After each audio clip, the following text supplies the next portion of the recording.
From South Carolina Public Radio, this is the South Carolina Lede. I'm your host, Gavin Jackson, and this episode was recorded on April 21st, 2023 from South Carolina Public Radio Studios here in Columbia. Just so you know, some of the information in this podcast may have changed by the time you've heard it.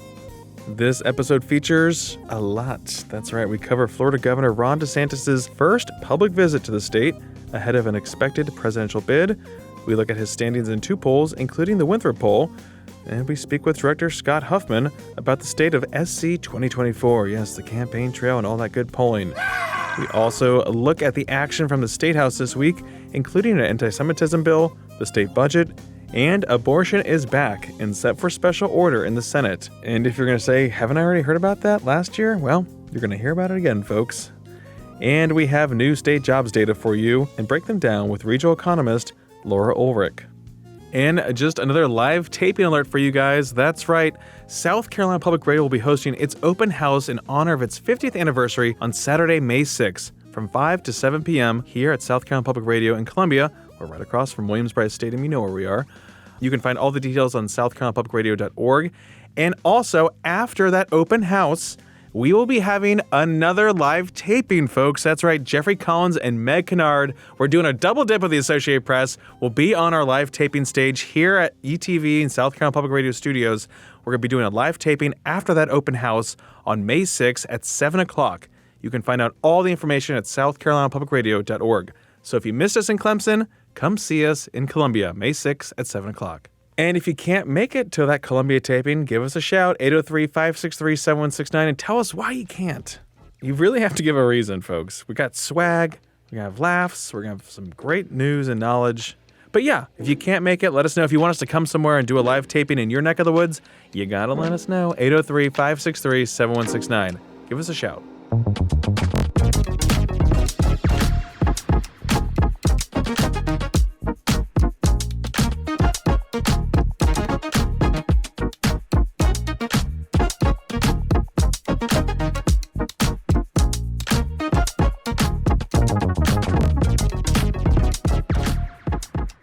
We're starting off the pod by looking at the 2024 Road to the White House, which runs right through South Carolina.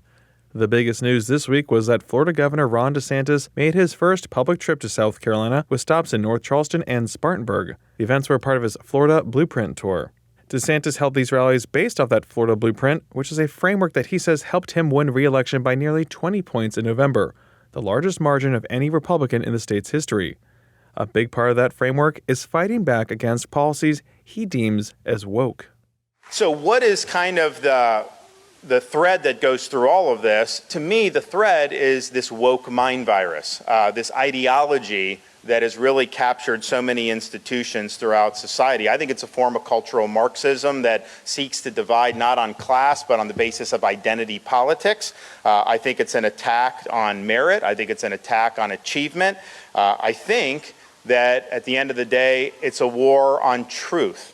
And it's really important that our society be rooted in truth. And so if you tell me that somebody who's on the men's swim team for 3 years can just switch and do the women's team and somehow win the national championship, that's a fraud. That is not true. That is not the actual best women's swimmer in that thing. And so I think it's important that we reject the woke because the woke is asking us to reject the truth. And so in Florida, we recognize this as a threat across the board. Yes, we fight the woke in the legislative chambers, but we also fight the woke in the schools. We also fight the woke in the corporations. Our mantra is we do not ever surrender to the woke mob because we've made the state of Florida the place where woke goes to die. DeSantis also highlighted the benefits of the so-called Don't Say Gay law, which he signed into law last year prohibiting instruction on sexual orientation or gender identity beyond what is already taught in schools. At his request, the Florida Board of Education expanded the measure to all public school grades on Wednesday. We just believe that parents should be able to send their kid to school, have them watch cartoons, just be kids, without having some agenda shoved down their throats all the time. So gender ideology has no place in our K through 12 school system. And we've made that very, very clear. It is wrong for a teacher to tell a student that they may have been born in the wrong body or that their gender is a choice. And so we don't let that happen in Florida. And if Disney objects to that, well, so be it. We're going to do what's right. DeSantis is expected to jump into the race after the Florida legislature ends in the coming weeks. Currently, polling by the firm National Public Affairs of likely South Carolina Republican voters has DeSantis in second, trailing Trump by 22 points. Former President Donald Trump has 42% in the poll, and DeSantis comes in with 21%. He does lead former Governor Nikki Haley by just 2 points in the poll, which has a margin of error of 4.2%. So they are neck and neck right there. Now, for an additional look at the race, we turn to my conversation with Scott Huffman, Winthrop University political science professor and Winthrop poll director. We spoke on This Week in South Carolina about his recent findings, specifically how South Carolina Republican voters feel about the still coalescing field. Donald Trump is doubling up the next person. So Donald Trump is still the first choice of Republicans, self-identified Republicans who are registered to vote, got 41% support. Now, mind you, that is lower than some of the support that he's gotten nationally. But the fact is he's still doubling up his next rival, which is Ron DeSantis, at 20%. But it's very important to note that Nikki Haley had 18%. That's within the margin of error. So Nikki Haley and Ron DeSantis in this poll were in a dead heat at second place. And so, she has not formally been in all that long. DeSantis is not formally in. Donald Trump is incredibly well known. The question is, how much are they going to eat into his support? Now, nationally, Haley'd only been getting, 4%. So she's more than quadrupling her support. That's important in South Carolina because we are the first in the South primary for the Republicans. Iowa Republicans in the caucus don't look like the Republican Party. New Hampshire Republicans don't look like the Republican Party. South Carolina Republicans, we have every flavor of Republican out there. We look like the kind of Republicans you need to win over. And if you can win in South Carolina, then you can win in the South. And if a Republican sweeps the South, the 11-state South, they need less than 30% of all other electoral college votes in the general election. So we are the first test of that. Nikki Haley has had growing support, but she's still behind Donald Trump by at least half. And how do you how do you evaluate right now Nikki Haley's campaign? She launched it in mid-February, released some of her fundraising, which has been interesting to look at with some of the double counting going on there too. But what does she have to do to, increase her numbers here and also just really register with those Iowa and New Hampshire voters, in your opinion? Well, she's got to pick up a little bit of the vacuum that Trump is leaving. DeSantis was trying to fill that vacuum as the Trump culture warrior without all the baggage. But DeSantis has been losing a little bit of ground lately, stepping over a few too many lines, doing things that some of the Republican faithful think you're not focusing on the right issues. Now, the interesting thing about nationally, there's a narrative that Nikki Haley is a moderate. And I really think a lot of that comes from the Confederate flag coming down off of the State House under her tenure and her supporting that. But if you look at her term as governor, she was absolutely not a moderate. She was the queen of the Tea Party in South Carolina, endorsed by Sarah Palin. That's how she got into the governor's mansion. She kept conservative during that. She is extremely conservative, but with less baggage than Trump has. And she is leaning more into the culture war issues than, for example, Tim Scott is. So she might be ready to take up some of the oxygen that's escaping from the room as people look at Trump and think, this might not be the best choice. Yeah, that makes me wonder about, when we see DeSantis, and there's a lot of stuff going on right now, too, when it comes to back and forth between him and Trump. Is it going to be a matter of her or maybe Senator Tim Scott just kind of waiting around to be the nice guy in this situation?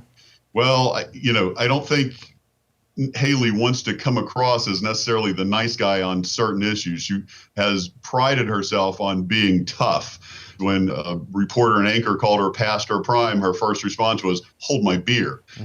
She prides herself on being tough. She's not going to come across as the soft moderate. She may work coming across as somebody who's more reasonable. And this is Tim Scott's space as well. Tim Scott, again, the narrative is, oh, he's more moderate. If you look at his voting record in the Senate, he is not. His voting record is extremely conservative. So he's got the, bona fides of being a strong conservative supporter, but he doesn't come across as unhinged like some candidates may. He comes across as much more moderated in his speech and thought. And so he's going to be able to take up some of that space of the reasonable alternative. The question is, how much traction can he get? And if he can repeat what he's done here in South Carolina, where he was constantly underestimated and constantly overperformed, then he can get some traction and make some moves as we go along through this election season. But we just did see Florida Governor Ron DeSantis, who is, weighing his run. Obviously, they're still in the legislative session down there in Florida. He's expected to announce after that wraps up there. But he had two big showings this week in North Charleston and Spartanburg. I was in Spartanburg and saw the crowds out there. Had about 1,000 people out there. Pretty warm reception. Crowds were pretty interested too. So it seems like he's already making some pretty good inroads in the state where, again, the road to the White House runs right through South Carolina.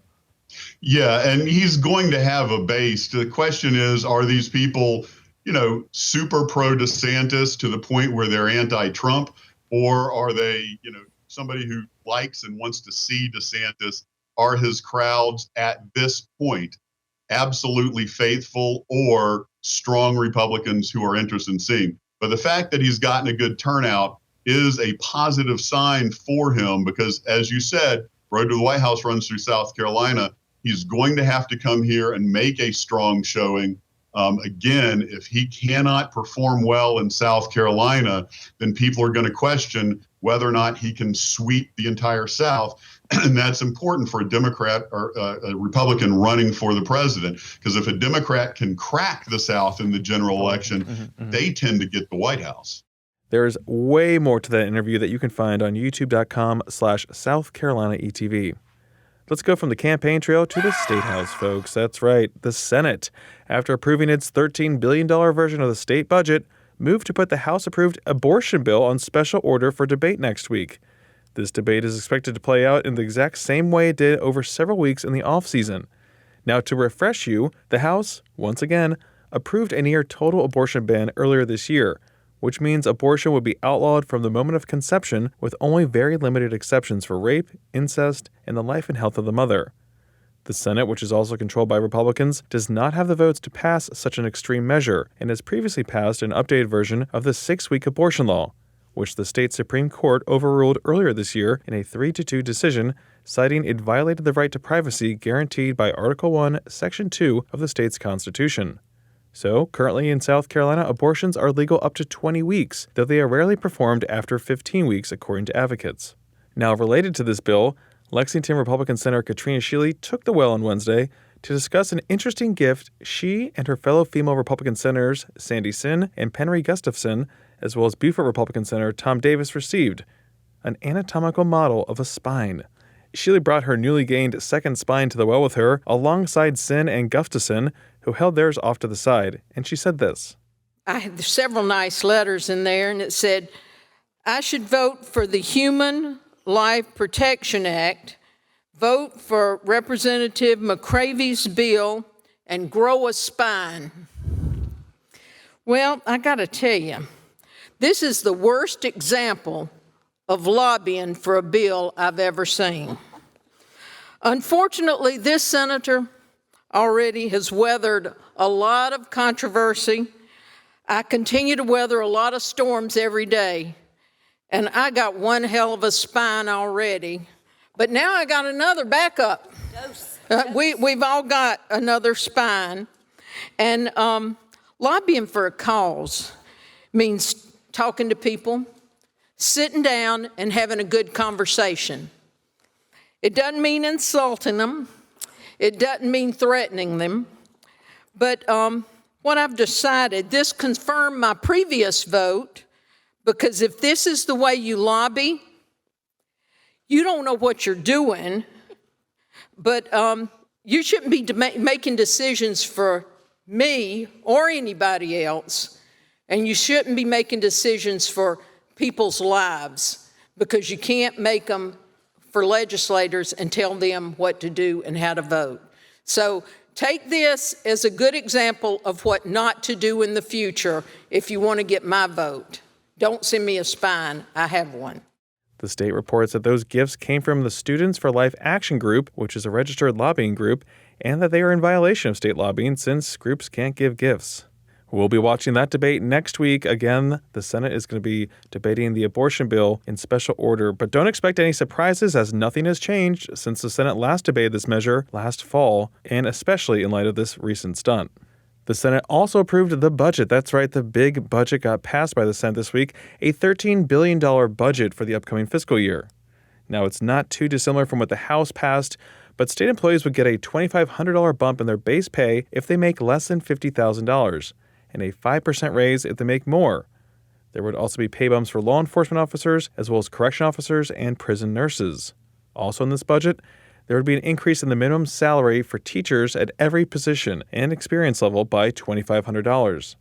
The budget also spends $95 million to, once again, freeze in-state tuition at colleges and universities. Also in the Senate budget, it spends $540 million in unspent funds from previous budgets and other one-time sources for higher education projects, like $75 million to start the first veterinary medicine school in South Carolina at Clemson University. The budget returns to the House, which will, of course, disagree with the changes, and that will lead to a conference committee of 3 House and 3 Senate members being formed to hash out the differences. They'll end up sending it to the governor for his approval, and we'll have a new budget in place for the new fiscal year that begins July 1st. But we'll be getting new revised revenue estimates from the Board of Economic Advisors on Monday, and we expect even more money to flow into state coffers. Now, over in the House this week, the big debate on the floor was over the SHIELD law, S-120.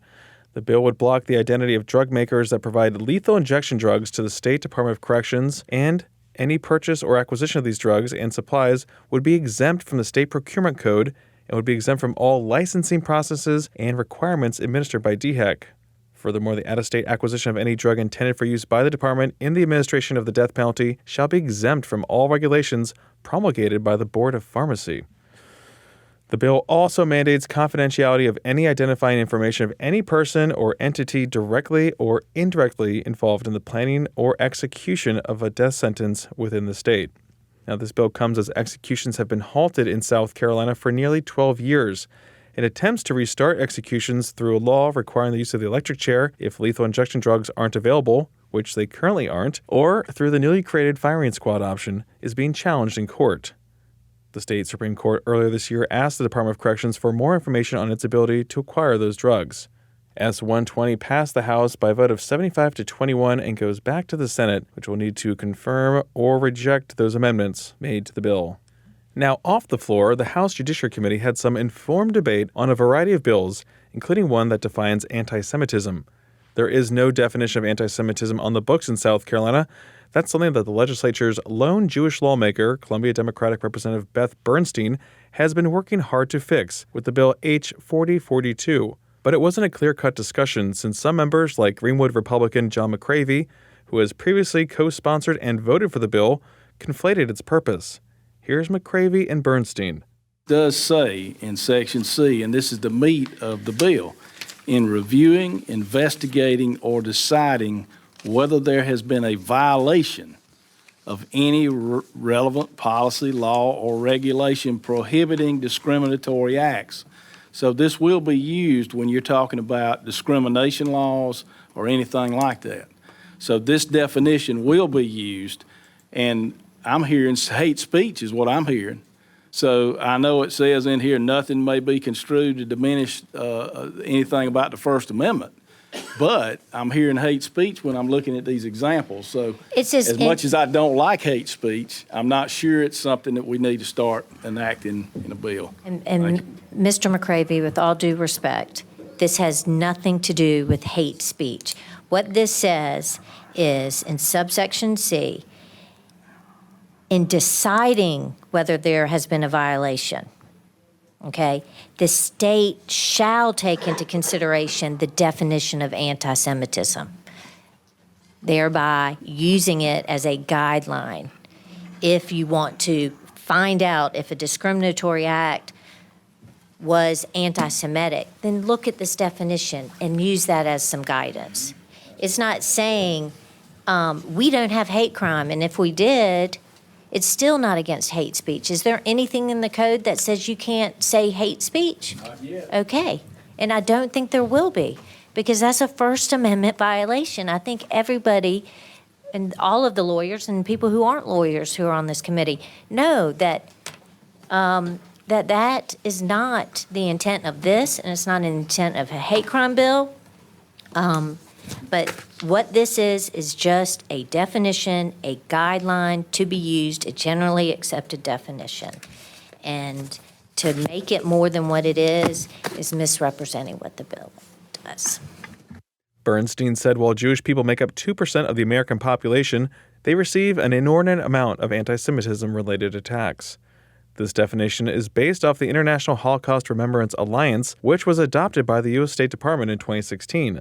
The bill also explicitly states that it may not be construed as an infringement upon the First Amendment of the U.S. Constitution. It passed the committee by a vote of 21-1, with McCravey voting against it. And we are running up against the clock in the State House as we near Sine Die on May 11th. That's the last day of session for the first year of the two-year session. While bills are introduced daily in both chambers, folks are getting them in line now to get a jumpstart on the process for next year. So, of course, getting something in early doesn't necessarily mean it's going to move any faster. That comes down to how good of friends you are with some of your friends that are in leadership and the committee chairman that your bill has been assigned to. So, all the best out there for my lobbyists.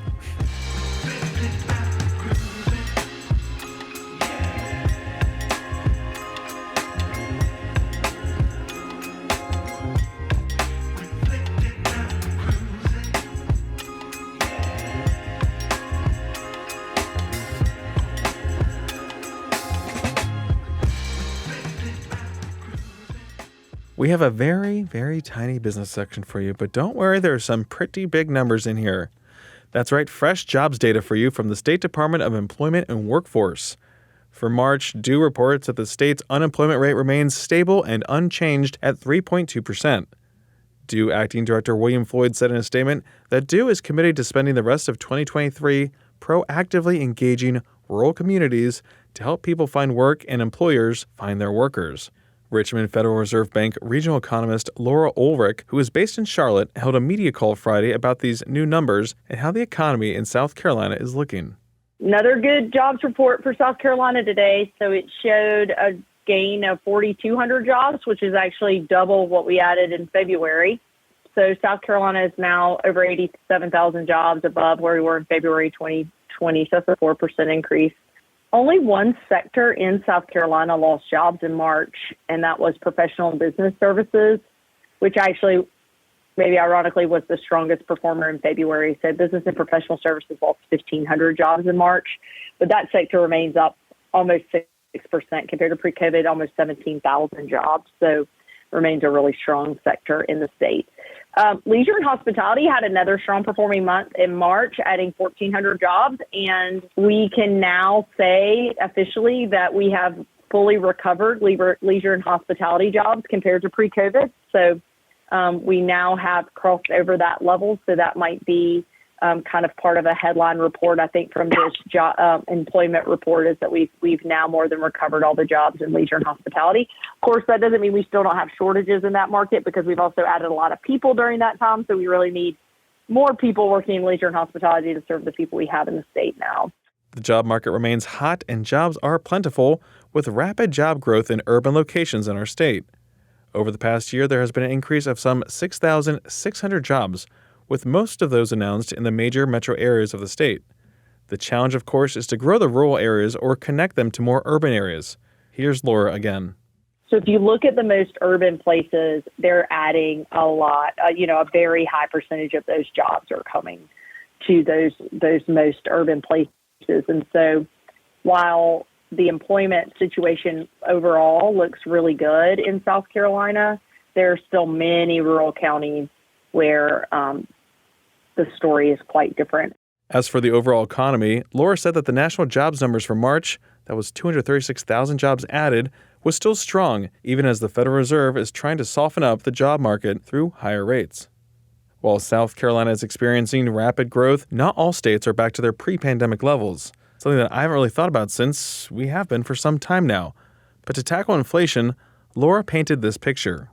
We need employment to soften a bit so that inflation can return to the 2% average target at a faster pace. Why is that? Well, when labor demand remains really high and labor supply remains constrained like we have right now, that pushes wages up. And it makes sense that when wages go up, prices of goods and services go up, so inflation goes up. So that doesn't mean we need to have payroll employment reports that are negative, right? It doesn't mean we need to go into a recession. It doesn't mean that we need to lose jobs, but especially from a national perspective, adding 236,000 jobs is still, like I said, quite expansionary. Again, some strong job numbers there in the state, but more still has to be done when it comes to inflation. The Federal Open Market Committee meets May 2nd and May 3rd to discuss their next decision on interest rates.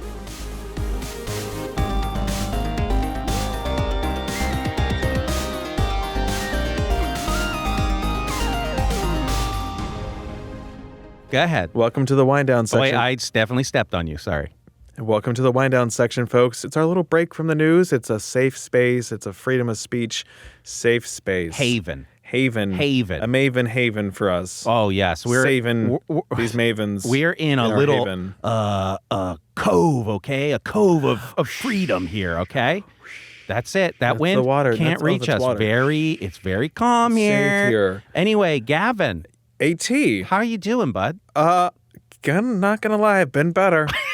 Things aren't that great. It's hard to believe, Gavin, because right before this show, you were ripping up and down the halls on a scooter. I was a high-functioning, very efficient, modern-day Silicon Valley tech entrepreneur. This is you. You're trying to earn that sweater vest. And I have one. But it's not earned. But it was fought for. Yes.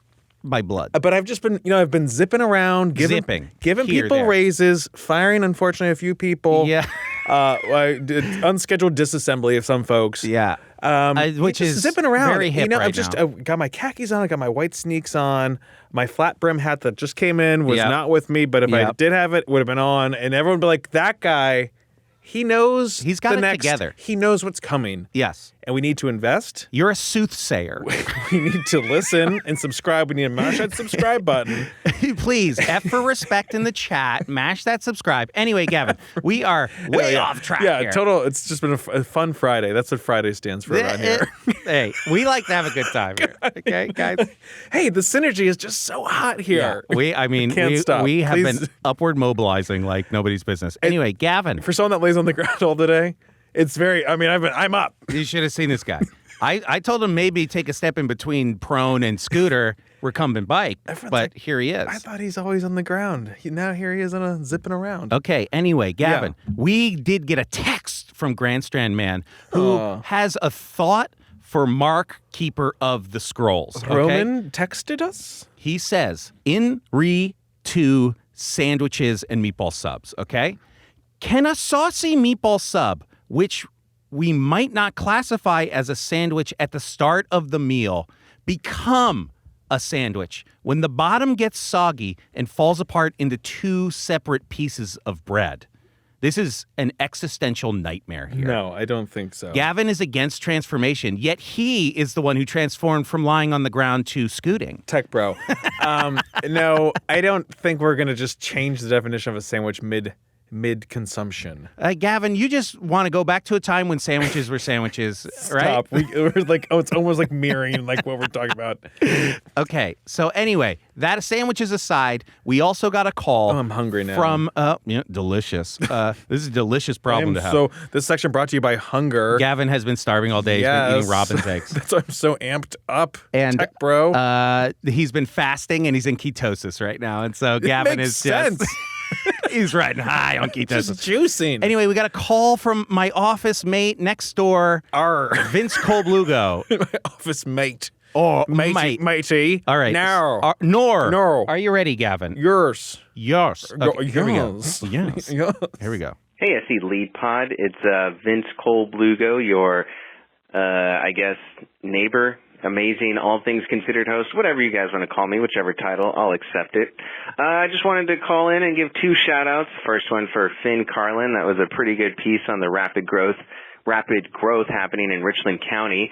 I'm also excited for him going down to Action News Jacksonville, my old stomping grounds. I'm from Jacksonville, and Finn, if you're listening, you just need to know the native call down there is a long, drawn-out Duval. It kind of goes like, Duval. The other one, Baby's Mama, I just want to give you a shout-out, too, because Edisto Beach or Edisto Island Beach or whatever the proper name is, best beach in South Carolina. Pretty cool atmosphere, wonderful spot, lots of good public parking for you if you get down there early enough. And it's just, you miss all the people that go to, like, Myrtle Beach and other places, and I don't know. It's just the best beach. That's just hands down the best beach in South Carolina. Anything else? Let's see. I bought a new car. First time done that in a while, and someone backed into it after I had it for a month. So currently dealing with trying to get a little body work done on it. Oh, and go Knowles. Vince, we love to hear from Vince. Thank you so much, He's just Vince. 2 doors away from us, but he just really opened up in a way that is just more than being just feet away. Fascinating. His voicemail was just very geographically heavy. If you listen, if you were listening, he's talking about Edisto, which I love Edisto Island. I've never been. I've been to the island once or twice, but our good friend Kate, her family has a house on the marsh before you get to the island, and it's just absolutely beautiful down there with the Ace Basin, and like you just get to see nature. You get to go float out there in the water and take the boat out. Gavin's just a big marsh guy. You're big on marsh. Love the marsh. You're a big bog it's so man. Relaxing. Big bog guy. Sometimes I think I like the marsh more than the ocean. I do want to add this one little caveat. Vince did text me last week also. He did. And he said, the person I just interviewed said he's a big Lead fan and that he now associates me with candy corn. So I'm definitely suing y'all. I mean, he's our resident candy corn boy. We all know Vince loves candy corn, okay? It goes back to your theory about if you just put anything out that will consume it, i.e. I've been eating robin's eggs, the malt balls. I don't know what they are. I've never heard of them before. Chocolate malt balls. Yeah. Like they're like Whoppers, but they're decorated to look like robin's eggs. I don't like either of them. They come in milk They came boxes. in a milk carton, malt balls, milk malt balls. Robin's eggs. And I've just been eating them because they're available to me. So I need a little pop. Yes. When AT doesn't let me go home for lunch, I'm like, Yep. pop. I But then you had this disgusting popcorn this week. Yes. I brought it intentionally because it was disgusting. To prove a point. Yes.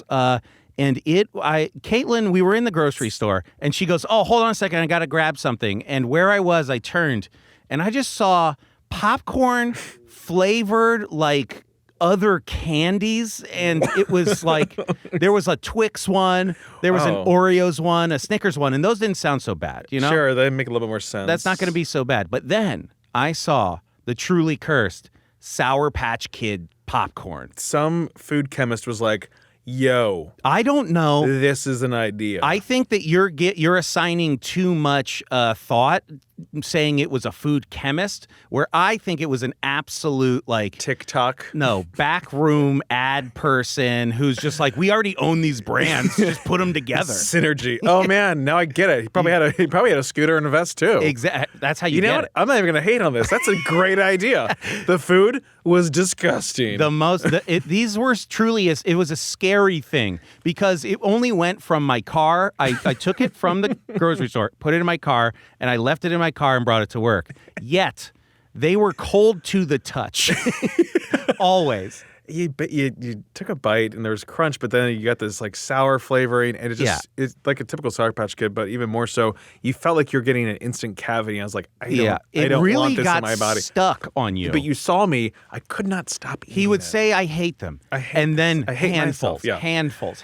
Speaking of handfuls, and really quick before we get out, Meg and I were on the campaign trail this week. We went to Spartanburg to go see DeSantis. Yes. And of course, we had dinner at a gas station because that's where I take my ladies out to. Gavin knows. All right, baby, $10 limit. And after I had my ham sandwich wrap, it was a wrap. I don't do wraps, but that it was made sense. a sandwich wrap. It was. Keep going. I said that. I didn't mean to say sandwich wrap. Yeah, but you did. Keep going. But because it had the most meat in it. And so I'm eating my sandwich. Real meat hound. I'm eating my wrap. Keep going. And we're also like, oh, what else are we going to get? You know, it's dinner time. So, of course, we procured ourselves some combos. Ugh, combos. And Meg saw the blue cheese ones, and she's like, you can't. I'm like, I'm not going to. She's like, I can. I'm like, you don't need to. Because when you open the blue cheese ones, the smell is just, it ain't right. Can't open it in the store. But I will say, I told you about this. You know, I had my little brief Diet Coke addiction last fall, which I've gotten over. You beat it. You know how I did. You beat it. Unfortunately, I have Gavin. News. No, that Gavin. like calories on the campaign trail, Diet Coke on the campaign trail doesn't count. I had to drive that woman back from Spartanburg at 10 o'clock at night. I needed a little go-go juice. You should have gotten Coke. Is no. all I'm gonna say. No. Oh, no. I didn't want the calories, and I was treating myself. I got a Polar Pop. I said, sure, let's do this. The non-sandwich sandwich wrap, no problem. Wraps aren't sandwiches. And then I regret saying those that. are not calories, okay? No. I want the Diet Coke. Disgusting. Anyway, Gavin. Just like there aren't calories, the Diet Coke isn't healthy, have unhealthy. a good I don't weekend. know how to explain it. End the show. It has to end. It's Say brought the to you by credits. a variety of Yum brands, Diet Coke, and more. Yes, Gavin will be eating Sour Patch hamburgers later this week. Anyway, have a good weekend. Goodbye. Thank We you. love you. Thank you. Everyone, please give us a shout like Vince did or a text like Roman did, 803-563-7169. We'd love hearing from you guys. You can also review us on Apple Podcasts, and you can stay up to date with the latest news on SCETV.org and SouthCarolinaPublicRadio.org. And don't forget to support your local newspapers. For the South Carolina Lead, I'm Gavin Jackson. Be well, South Carolina. I swear to God, if someone touches my scooter, guys, I'm going to be pissed. Going to lose it. No.